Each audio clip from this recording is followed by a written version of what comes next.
The wagon sat crooked in the middle of the road, like a broken tooth. Rafe Donovan saw it from a quarter-mile out, silhouetted against the late afternoon sun, one wheel canted at an angle that spoke of violence or carelessness or both. The mules were gone, so was the driver. Just the wagon, listing to one side, its canvas cover flapping loose in the wind.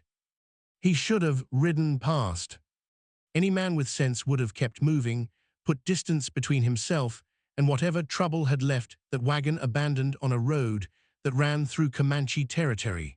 But Rafe had spent the last 3 months drifting between towns that didn't want him and jobs that didn't last, and maybe he'd lost some of that sense along the way. Or maybe he'd just stopped caring. He reined his horse to a stop 20 feet from the wagon and sat there, listening. The wind moved through the scrub grass. A hawk circled overhead, lazy and patient, nothing else. "Hello," Rafe called out. The word fell into the silence and disappeared. He dismounted slowly, his hand resting on the grip of his revolver, and approached the wagon on foot. The canvas cover had been torn in places, long gashes that looked like they'd been made with a knife. The boards were splintered near the front axle, and one of the wheel spokes had snapped clean through. Rafe circled the wagon, his boots crunching on the dry earth. No blood, no bodies, no sign of a fight except for the damage to the wagon itself. He stopped at the back and pulled the canvas aside. Inside, the wagon bed was mostly empty. A few crates had been overturned, their contents, canned goods, nails, a length of rope scattered across the floor.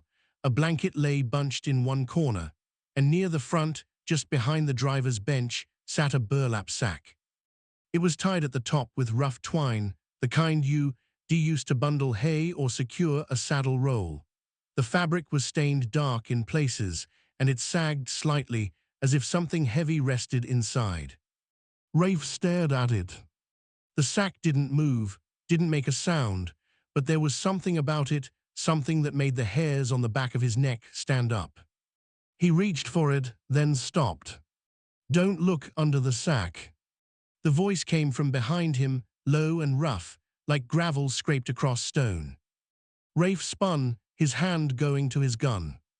A man stood 10 feet away, half hidden in the shadow of a scrub oak. He was old, 70, maybe older, with a face like dried leather and eyes that sat too deep in their sockets.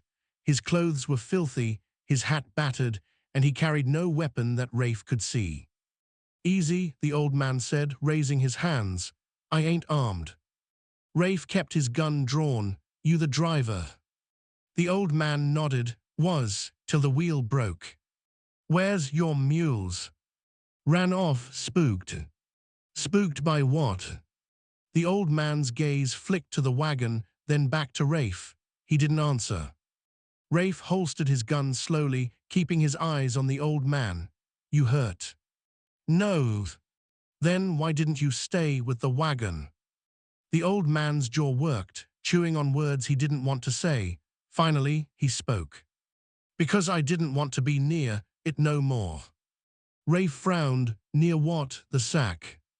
The old man flinched at the word, like it burned him to hear it. "Don't open it," he said quietly. "Just leave it be, walk away." "What's in it?" "Something you don't want to see." Rafe glanced back at the wagon. The sack sat exactly where he'd left it, still and silent. "If it's so bad," Rafe said, turning back to the old man, "why didn't you throw it out? Leave it on the side of the road." The old man's face twisted into something between fear and shame. "I tried, twice, but every time I got close, I couldn't, like my hands wouldn't obey me." Rafe studied him. The old man wasn't drunk, wasn't delirious. He was scared. "Who gave it to you?" Rafe asked. "Man in Sweetwater, paid me $20 to haul it to Fort Griffin, said it was personal effects, said not to open it." "And you believed him?" The old man's voice dropped to a whisper. "I needed the money." Rafe shook his head and walked back to the wagon. He grabbed the edge of the canvas and pulled himself up into the bed, his boots thudding against the wood. "Don't," the old man called out. "Please, don't look under the sack." But Rafe was already reaching for it. His fingers closed around the twine, rough and coarse against his palm. He could feel the weight of whatever was inside, shifting slightly as he lifted it.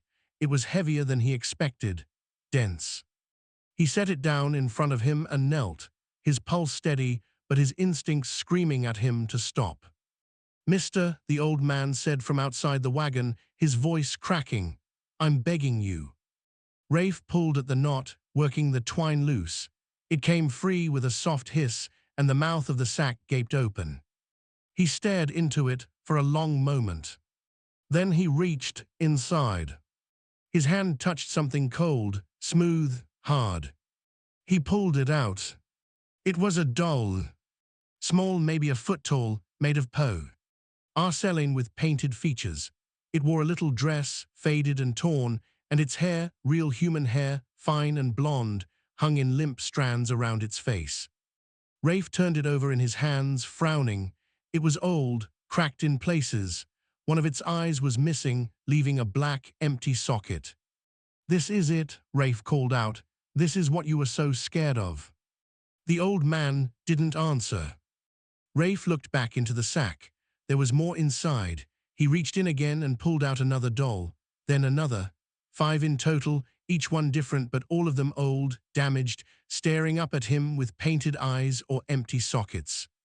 And beneath the dolls, at the very bottom of the sack, was something else. A photograph. Rafe pulled it out, the edges worn and curled. It showed a family, a man, a woman, and 3 children. They stood in front of a house, stiff and unsmiling, the way people always looked in old photographs. But someone had taken a knife to the photograph. The faces had been scratched out, deep gouges that tore through the paper. All except one. The smallest child, a girl, maybe 5 or 6 years old. Her face was untouched, and across the bottom of the photograph, written in shaky, uneven letters, were 2 words. "She's waiting." Rafe's stomach turned cold. He looked up, intending to call out to the old man, but the words died in his throat. The old man was gone. Rafe scrambled to the edge of the wagon and looked out. The road was empty. The shadow of the scrub oak stood alone. The old man had vanished. Rafe's pulse quickened. He turned back to the sack, to the dolls, to the photograph, and for the first time he felt it. The weight of something watching him. Rafe sat in the wagon for a long time, staring at the photograph. The silence pressed in around him, thick and suffocating. The wind had died, and even the hawk was gone. Just him and the dolls and the mutilated faces in the photograph. He should have thrown the sack out, should have left it on the side of the road and ridden as far from this place as his horse could carry him. But something stopped him. It wasn't curiosity, it was something deeper, something that gnawed at the edges of his mind. "She's waiting." Waiting for what? Rafe climbed out of the wagon and walked a slow circle around it, scanning the scrub and the rocks for any sign of the old man. Nothing.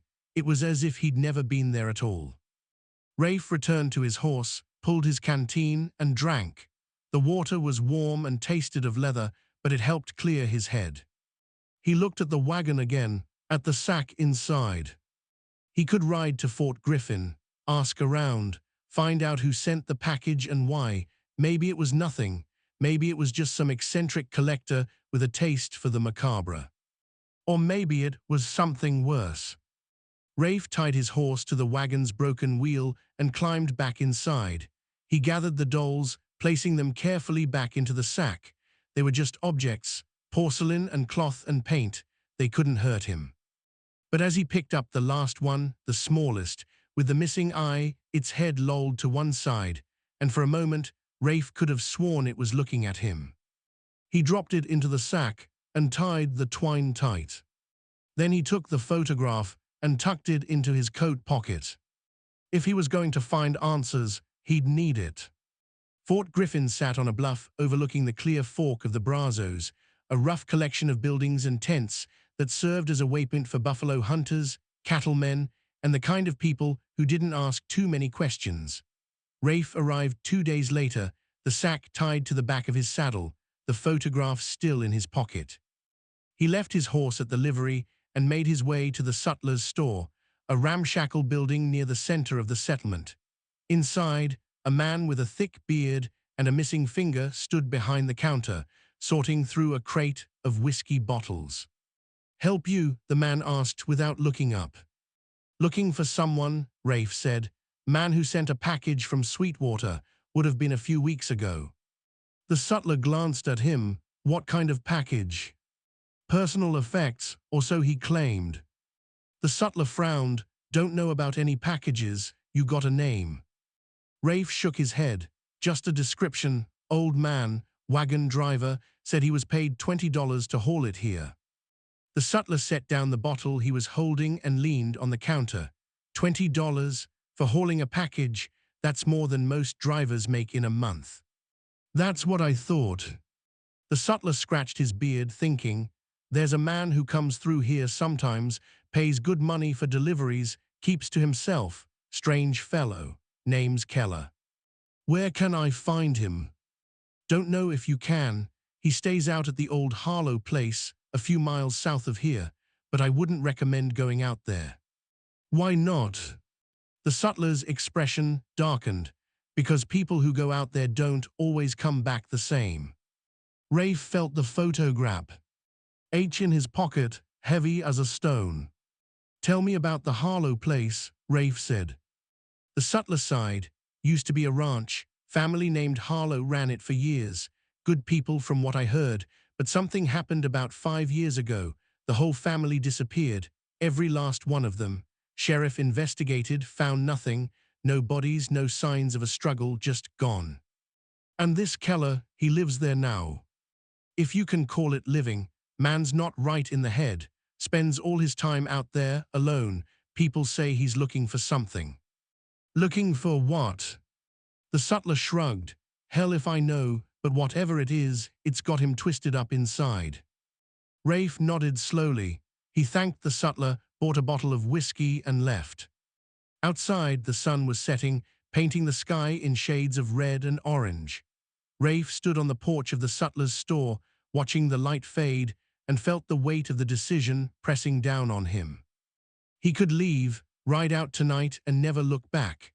Let the sack and the dolls and the photograph be someone else's problem. But then he thought of the girl in the photograph, the only face left untouched. She's waiting. What if she was real? What if she was out there somewhere, waiting for someone to find her? Rafe took a long pull from the whiskey bottle, letting the burn settle in his chest. Then he untied his horse and turned south. The Harlow place sat in a hollow, surrounded by twisted oaks and thick brush. The house itself was a low, sagging structure, its roof caved in on one side, its windows dark and empty. A barn stood nearby, its doors hanging crooked on rusted hinges. Rafe approached slowly, his hand resting on his gun. The place felt wrong, not just abandoned, cursed. The air was too still, the silence too complete. He dismounted and tied his horse to a post near the house.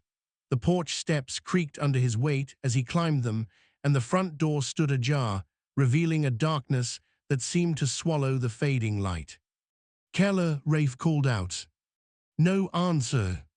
He pushed the door open wider and stepped inside. The interior was a ruin. Furniture overturned, walls stripped bare, the floor littered with debris. But what caught Rafe's attention was the far wall. It was covered in photographs. Hundreds of them pinned to the wall in overlapping rows. Faces stared out at him, men, women, children. Some were whole. Others were scratched out, just like the one in his pocket. And in the center of the wall, larger than the rest, was a portrait of the Harlow family. The same family from the photograph. Rafe stepped closer, his pulse pounding in his ears. He pulled the photograph from his pocket and held it up next to the portrait. They were identical, except for one thing. In the portrait on the wall, the little girl's face was scratched out too. "You shouldn't have come here." Rafe spun around. A man stood in the doorway, tall, gaunt, with hollow eyes and a face that looked like it hadn't seen sunlight in years. He held a lantern in one hand, the flame casting flickering shadows across his features. "Keller, I'm looking for answers," Rafe said, his hand moving toward his gun. Keller shook his head slowly. "There are no answers here, only ghosts." "What happened to the Harlow family?" Keller's eyes drifted to the wall of photographs. "They're still here, all of them, waiting." "For what?" Keller's gaze snapped back to Rafe, and for the first time, there was something almost human in his expression. "Fear. For her," he whispered. Rafe's hand tightened on his gun, but he didn't draw. Not yet. "Who's her?" he asked. Keller set the lantern down on the floor, the flame casting long, skeletal shadows up the walls. He moved slowly, like a man walking through water, and stopped in front of the wall of photographs. "The youngest," he said, his voice barely above a whisper. "Lily Harlow, 5 years old when she died." Rafe felt the photograph in his pocket grow heavier. "How'd she die?" Keller's jaw worked, his eyes fixed on the portrait. Fever came on quick. By the time they realized how bad it was too late. He paused. Her mother couldn't let go, wouldn't bury her, kept the body in the house for 3 days, praying for her to wake up. And she didn't wake up, but something else did. The temperature in the room seemed to drop. Rafe felt it on his skin, a coldness that had nothing to do with the wind outside. "What do you mean, something else?" Rafe asked. Keller turned to face him, and in the lantern light, Rafe could see the deep lines carved into his face, not from age, but from something darker. Sleepless nights, haunted days. "I was the one who buried her," Keller said. "I worked for the Harlows, ranch hand, did what they asked. And when the mother finally gave in, when she finally let the girl go, it was me who dug the grave." He stepped closer, and Rafe could smell him now, sweat and rot, and something sweet and sickly. "But the night after we buried H." Keller continued. "The mother woke up screaming, said she heard Lily calling for her, said she heard her crying under the ground." Rafe's throat tightened.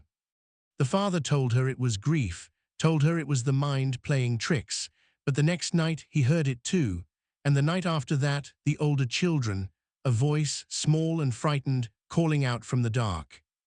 "They dug her up," Rafe said quietly. Keller nodded. "The father did. In the middle of the night, while the rest of them slept, went out to the grave with a shovel and dug until he hit the coffin." "And?" Keller's voice dropped to a whisper. "The coffin was empty." The silence that followed was absolute. Rafe felt it pressing against his chest, squeezing the air from his lungs. "That's not possible," Rafe said. "I know what I saw," Keller said. "I was there the next morning, saw the empty grave, saw the open coffin, saw the father standing there, staring into the hole like he'd lost his mind." "Then where was the body?" Keller turned back to the wall of photographs, his hand trembling as he reached out to touch the portrait of Lily Harlow. "She came back," he said, "or something wearing her face did." Rafe took a step back, his instincts screaming at him to run, but he forced himself to stay. "What happened to the family?" he asked. Keller's hand dropped to his side. "They disappeared, one by one, first the father, then the mother, then the children. I was the only one who got out, but I couldn't leave, not really, because every time I tried, I'd hear her voice, calling for me, asking me to come back." He turned to Rafe, his eyes wet with tears. "I've been looking for her ever since, trying to understand what she is, what she wants, but all I've found are pieces, the dolls, the photographs, things she left behind." Rafe felt the sack on his horse outside, suddenly heavy as lead. "The dolls," Rafe said, "they're hers." Keller nodded. "She had a collection, loved them more than anything. When she died, her mother buried them with her, but when the coffin was empty, the dolls were gone too. And now they're back. Because she's back." A sound echoed through the house, soft, distant, like the creak of a floorboard. Rafe froze, his hand moving to his gun. "She's here," Keller whispered. The sound came again, closer this time. Footsteps, small, light. Rafe drew his gun and turned toward the darkened hallway at the back of the house. The lantern light didn't reach that far, and the shadows seemed to pulse and shift, alive with something unseen. "Don't go back there," Keller said urgently. "Once you see her, you can't unsee her. She'll follow you forever." But Rafe was already moving. He stepped into the hallway, his gun raised, his pulse hammering in his ears. The floorboards creaked under his weight, and the air grew colder with every step. At the end of the hall was a door.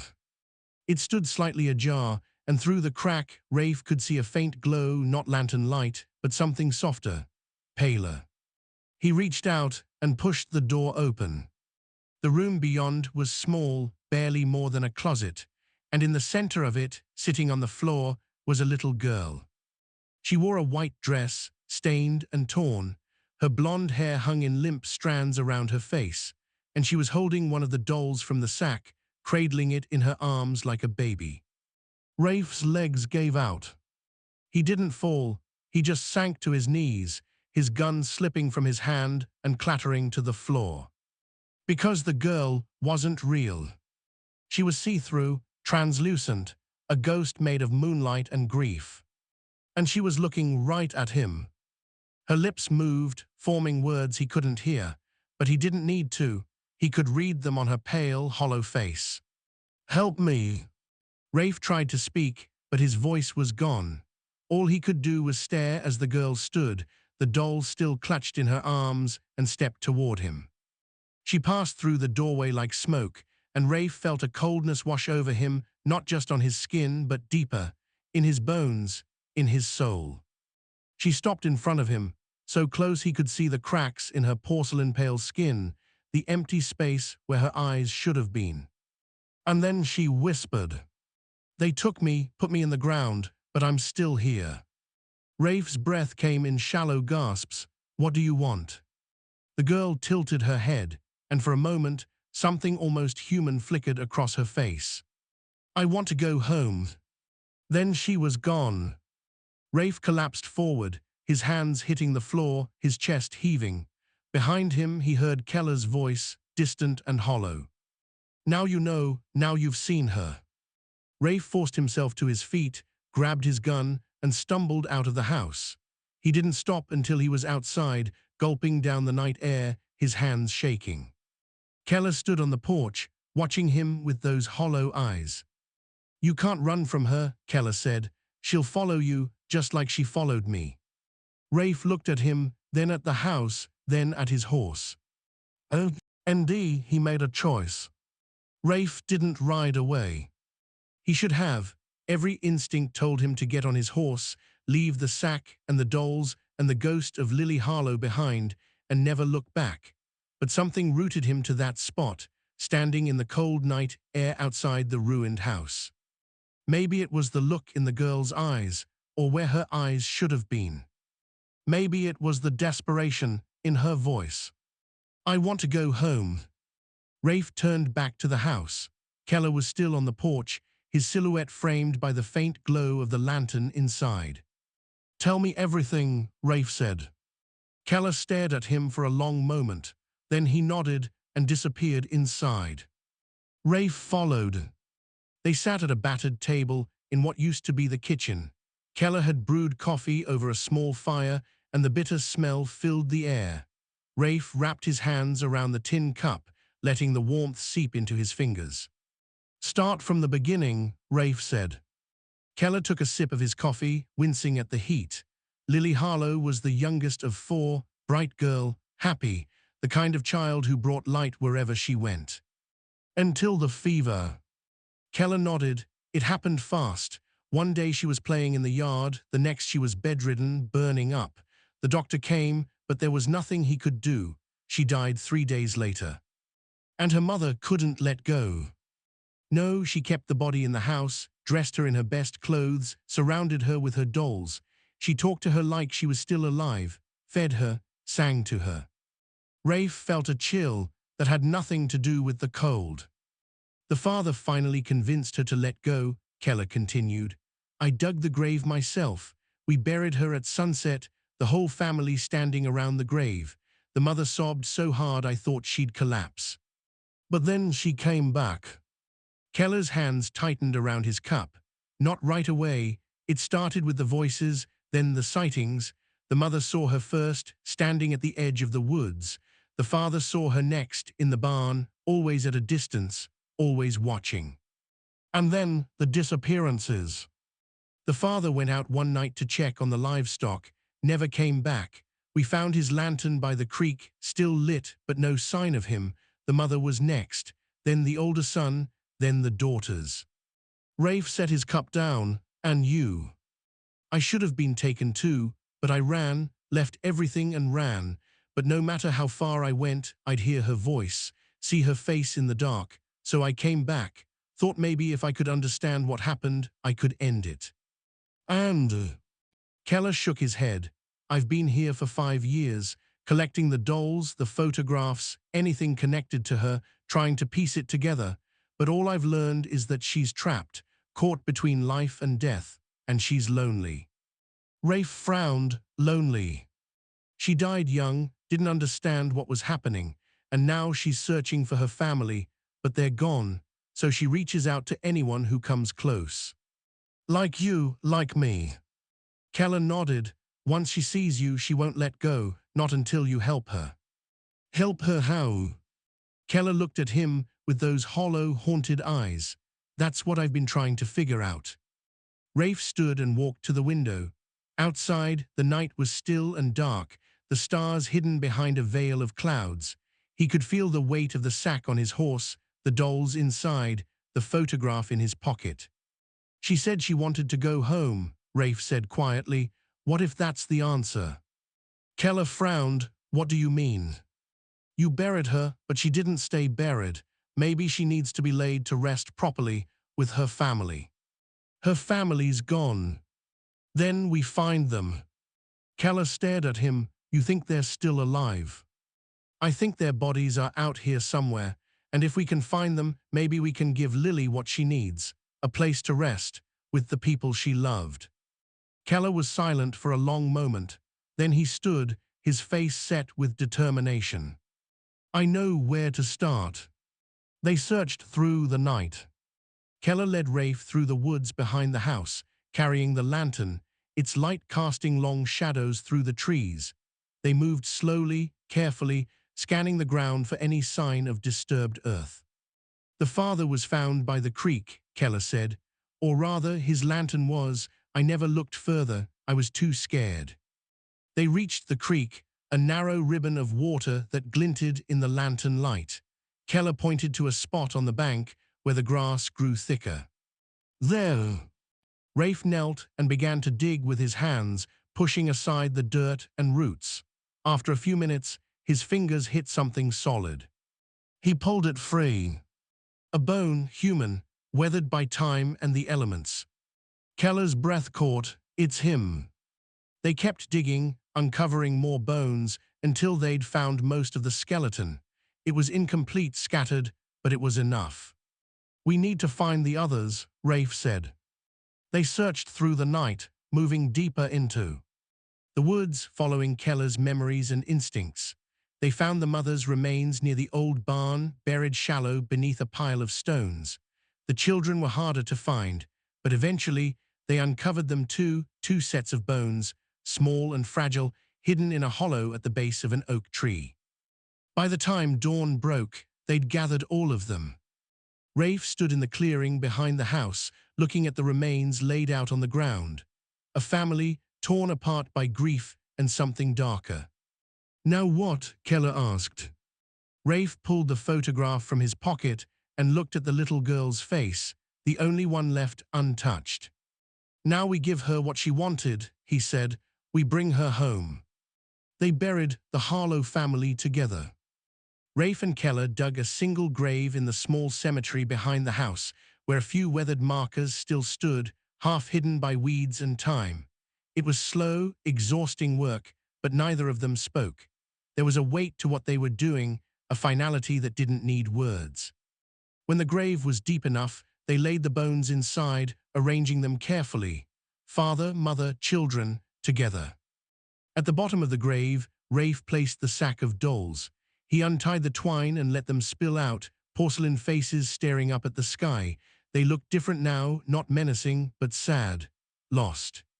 Keller stood beside him, holding the photograph. "Should we bury this too?" he asked. Rafe hesitated, then nodded. "She'll want it. It's the only picture left of them whole." Keller placed the photograph gently atop the dolls, smoothing it out with trembling fingers. Then they began to fill the grave. It took most of the morning. By the time they finished, the sun was high and sweat soaked through their shirts. Rafe patted down the last of the dirt and stepped back, his hands aching, his back screaming. Keller stood beside him, staring at the grave. "You think it worked?" he asked quietly. Rafe didn't answer, he didn't know. But then the air shifted. It wasn't a breeze, there was no wind, it was something else, a presence, a lightness that hadn't been there before. Rafe turned slowly, scanning the clearing. And there she was. Lily Harlow stood at the edge of the woods, her translucent form glowing faintly in the morning light. She was holding one of the dolls, the one with the missing eye, cradling it against her chest. She was smiling. Rafe felt his throat tighten. Lily looked at him, then at Keller, and for the first time there was something other than desperation in her face. "Gratitude." She mouthed two words, silent but clear. "Thank you." Then she turned and walked toward the grave. As she moved, her form began to fade, growing fainter with each step. By the time she reached the mound of fresh earth, she was barely visible, just a shimmer of light, like sunlight through mist. She knelt beside the grave, placed the doll on top of the dirt, and then she was gone. Not violently, not suddenly. Just peacefully. Rafe let out a breath he didn't know he'd been holding. Keller sank to his knees, his face buried in his hands. His shoulders shook, and Rafe realized he was crying deep, wrenching sobs that seemed to come from a place he'd kept locked away for years. Rafe walked over and placed a hand on the man's shoulder. "It's over," Rafe said quietly. Keller looked up at him, his face wet with tears, and nodded. "It's over." They stayed at the Harlow place for one more day. Keller wanted to leave immediately, to put as much distance between himself and the house as possible, but Rafe insisted they take the time to clean up, to mark the grave properly, to do it right. They fashioned a simple wooden cross from the remains of the barn door and drove it into the ground at the head of the grave. Rafe carved the names into the wood with his knife, each letter slow and deliberate. "Harlow family. Rest together." When it was done, Keller stood before the grave for a long time, his hat in his hands. "I'm sorry," he said quietly, "for running, for not helping when I should have." Rafe stood beside him. "You helped now, that's what matters." Keller nodded, but the guilt was still there, carved deep into his face. "What will you do now?" Rafe asked. Keller put his hat back on and looked toward the road. "I don't know, find work somewhere, try to live a normal life." He glanced at Rafe. "What about you?" Rafe thought about it, about the months he'd spent drifting, about the war he'd left behind and the man he'd been trying to become. "Same as you, I guess. Keep moving, try to do better." Keller extended his hand. "Thank you for not running, for seeing it through." Rafe shook it. "You would have done the same." Keller smiled faintly. "Maybe, but I'm glad it was you." They parted ways at the edge of Fort Griffin. Keller headed east toward Dallas, where he said he had family. Rafe turned west toward the open plains and the mountains beyond. As he rode, the sun warm on his back, Rafe thought about Lily Harlow, about the weight she'd carried, the loneliness, the desperate need to be with the people she loved. He thought about the choices people made when grief twisted them up inside, how easy it was to lose yourself, to become something you never meant to be. And he thought about the choice he'd made to open the sack, to look inside, to see it through. It could have gone differently. He could have ridden past that broken wagon, could have ignored the old man's warning, could have left the sack by the side of the road and never looked back. But he didn't. And because of that, a little girl's spirit had finally found peace. Rafe smiled faintly and urged his horse forward. Maybe he was still drifting. Maybe he didn't know where he was going or who he was supposed to be. But he knew one thing. He wasn't running anymore. Years later, travelers passing through that stretch of country would sometimes stop at the Harlow place. The house was gone by then, collapsed into ruin, reclaimed by the land. But the grave remained, marked by the weathered wooden cross. And on quiet nights, when the wind moved through the trees and the stars came out, some said you could hear the faint sound of a child laughing. Not a sad sound. Not a haunting one. Just the sound of a little girl finally home.